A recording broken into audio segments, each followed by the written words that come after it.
Dans le prolongement des actions engagées pour renforcer la souveraineté économique et promouvoir l'entrepreneuriat national, notamment celui des jeunes, le Conseil a décidé de réviser la réglementation sur les métiers réservés aux nationaux afin d'en garantir l'exercice exclusif par les Gabonais, y compris dans les secteurs émergents tels que le commerce numérique et l'entrepreneuriat moderne. Des rapports réguliers seront exigés pour en assurer l'application effective. Abordant la question du commerce informel, le Conseil a constaté que ce secteur, bien que dynamique, échappe souvent au cadre légal et pénalise les entrepreneurs nationaux, en particulier les jeunes et les femmes. Une part importante de ces activités étant exercée par des opérateurs étrangers, le Conseil interdit désormais à ces derniers l'exercice de certaines activités de petite envergure. Commerce de proximité, envoi d'argent non agréé, réparation de téléphones et petits appareils, coiffure et soins esthétiques de rue, orpaillage artisanal non autorisé, intermédiation informelle dans l'achat de récoltes, exploitation de petits ateliers ou machines de jeu sans enregistrement. Alors, bonjour à tous, c'est Keb Yamou Junior, votre youtubeur.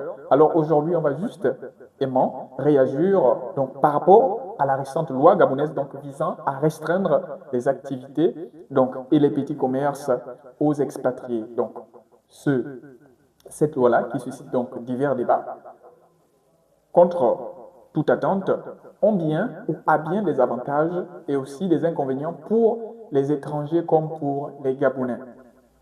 Il y a plus de peur que de mal. Et donc, après la vidéo donc, qui augure donc, la loi, qui a donc présenté la loi qui a été prise donc, par porte-parole du gouvernement, nous allons écouter les avantages.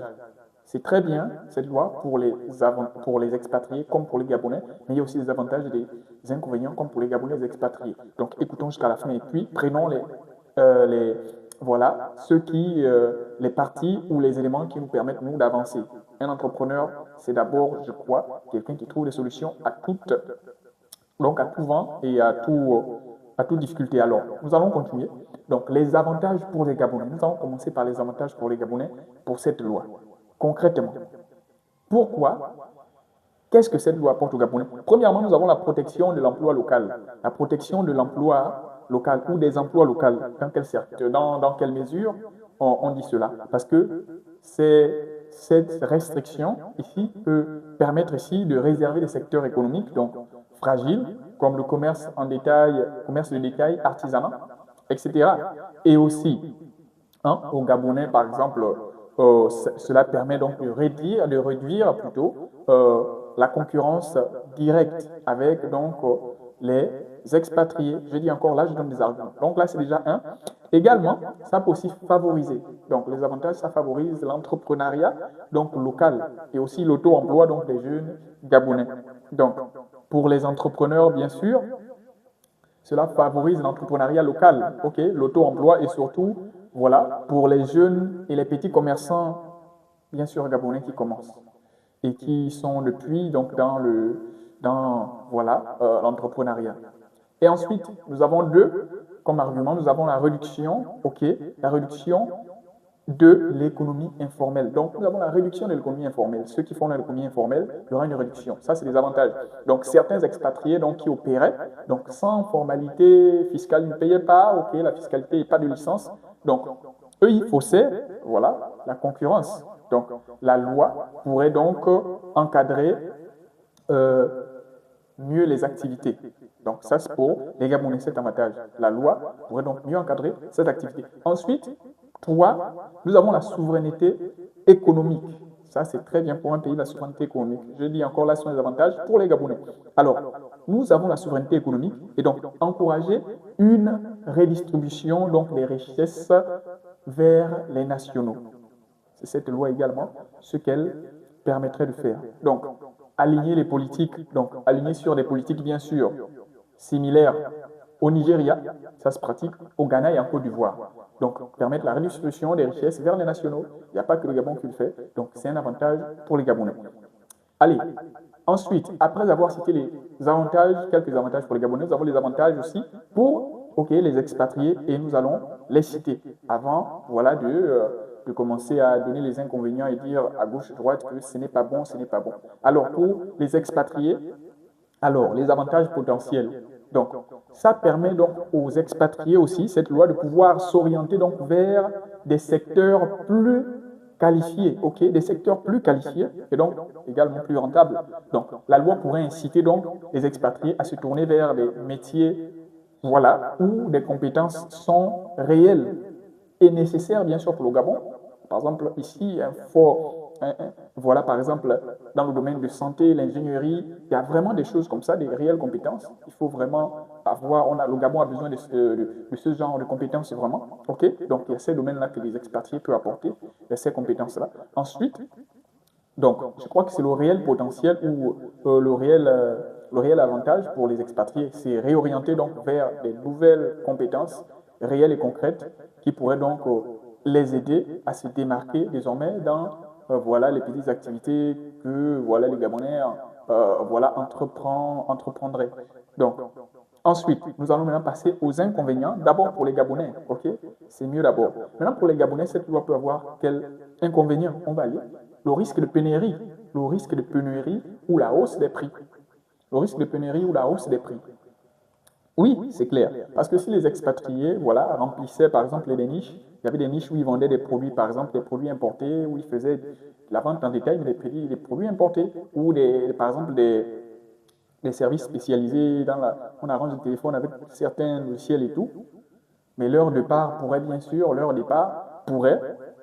comme je l'ai noté, pourrait créer certaines ou apporter certaines lacunes donc, au système. Et donc, pour y remédier, vous allez voir en bas, il faudrait donc ne pas être dépendant en même temps aussi, dépendant des capacités locales. Parce qu'ici, comme inconvénient pour les Gabonais, il y a la dépendance aux capacités locales. C'est-à-dire, dépendance aux capacités locales, si les Gabonais ne prennent pas rapidement ces activités, donc les petits commerces, remplir les niches qui vont se vider par les expatriés, le chômage pourrait persister. Il y a aussi ça, bon, on dit pourrait, bien sûr.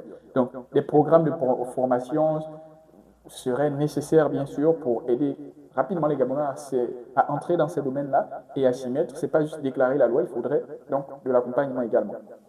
Donc, voilà, nous avons ensuite les inconvénients aussi. Nous avons les inconvénients. Donc, nous avons l'impact. L'impact, je crois que ça, c'est l'un des facteurs, des éléments que j'ai oublié de citer dans les avantages. Je disais l'impact sur le secteur formel. Donc, certains expatriés créent, ça sont plutôt ça c'est un des avantages. Certains expatriés, créent des emplois, d'accord, et embauchent, voilà, certains Gabonais, ça peut être réalité dans les petits commerces. Donc, leur exclusion, on va le dire comme ça, voilà, pourrait affecter aussi les emplois directs, les emplois indirects, on va le dire, dans le secteur informel, dans le secteur, voilà, j'ai dit même le secteur informel, dans le secteur formel, donc, il y a un impact sur le secteur formel, sur ces petits commerces-là. Donc, il y a d'abord ça. Ensuite, les inconvénients pour les expatriés. Cette vidéo va me faire 10 minutes, mais j'espère qu'on va pouvoir prendre des choses concrètes pour pouvoir avancer. Donc, pour les expatriés, j'ai noté quelques inconvénients majeurs. On a la perte des revenus. Ça, c'est concrètement beaucoup d'expatriés, donc notamment, voilà, les Africains dépendent de ces petits commerces, pour survivre. Donc, risque aussi, il y a aussi un risque forcé de retour, donc retour au pays, sans alternative légale, bien sûr, sans alternative légale. Voilà, certains pourraient quitter le pays. Donc, affectant aussi les transferts d'argent vers les pays d'origine, parce que les expatriés font des transferts d'argent. Donc, il y a ces inconvénients qui pourraient atteindre les expatriés. Mais comme je dis, les expatriés pourraient également avoir des avantages. Il y a d'autres avantages. Se mettre avec les Gabonais, ça, ce n'est pas interdit. Le Gabonais est devant, vous pouvez. Partenariat, donc ça, c'est pour ceux qui comprennent. C'est juste un conseil. Allez, maintenant, nous avons également Donc, nous avons également les enjeux. L'enjeu donc de cette loi. Ici, les enjeux globaux de cette loi, de cette mesure. Ici, l'application. Se trouve donc dans l'application de la loi. OK? L'application de cette loi. Le Gabon devra éviter les discriminations. Ça, c'est clair. Le Gabon devait éviter les discriminations et veiller à ne pas décourager, ça c'est l'enjeu, à ne pas décourager ceux qui font, donc les expatriés qui font dans le légitime, donc les étrangers qui font des investissements légitimes, les étrangers investisseurs qui investissent légitimement.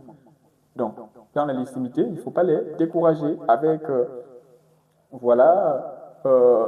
juste cette annonce de mesures. Il faudrait, que ce soit encadré, qu'on encadre cette loi et qu'on dise, les expatriés, bien sûr, ceux qui font des petits métiers, qui sont dans l'informel, déjà, c'est une chose. Ceux qui sont dans l'informel aussi ne pourront pas toucher cela, mais les expatriés qui sont dans l'informel, qui sont dans les grandes distributions, qui sont dans ceci, cela, donc il faut vraiment encadrer, il faut beaucoup de communication, c'est aussi ça. Donc ensuite, sur le plan social, bien sûr le dialogue social, il y a des mesures d'accompagnement, il faut des mesures d'accompagnement pour les Gabonais. S'il n'y a pas de mesures d'accompagnement, il faut crédit. OK. Régularisation pour certains expatriés également, il faut régulariser certains expatriés. Si les expatriés, se sont déjà établis, si tu étais dans le petit commerce, toi tu es expatrié, fais un peu plus. Si tu étais expatrié, tu fais le petit commerce, ton petit commerce, si tu vendais des gâteaux, construis une entreprise, parce que c'est ce qui fait en sorte que les fonds ne sont pas générés également. OK. Construisez des grandes entreprises pour que vous payiez les fiscalités. Si tu faisais des gâteaux, construis désormais une plus grande société d'entreprise. OK. Faites tout pour que tout soit formel, pour que vous puissiez payer, vous passez de petit à grand. Donc, c'est l'occasion pour les expatriés de quitter de petit à grand. Parce que petit, vous faites que prendre l'argent juste et puis, ce petit capitaux-là qui pourrait servir aux Gabonais de se nourrir eux-mêmes à l'intérieur, vous les retransférez à l'étranger et puis le Gabon n'en profite pas. Ça, c'est aussi une vérité. Donc, voilà un peu l'analyse équilibrée que j'ai pu donner. J'espère que, ça pourra être une contribution et aider un expatrié, un Gabonais à comprendre la réalité de la loi qui arrive. Mais c'est une très bonne loi, il faut l'encourager.